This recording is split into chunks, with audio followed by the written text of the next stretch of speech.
You were so wonderful and patient last night when we had the technical hitches with the workshop.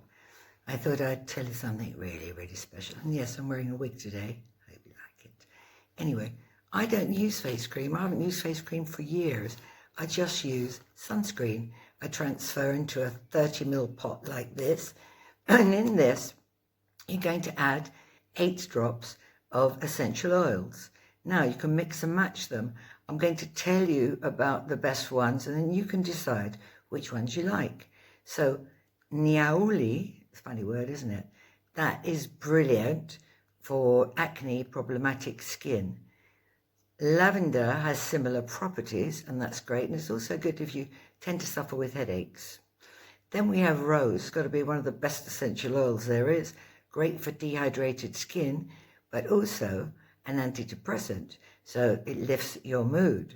Frankincense is my favorite wrinkle fighter, always will be. And the last one today is neroli. Neroli again is the great one because that is if you've got sensitive skin or a high color, and it's also a relaxing, it relaxes the psyche. I use it also when I have a bath. So make this. You will love it. You'll never need another face cream in your life. And again, thank you for bearing with me last night.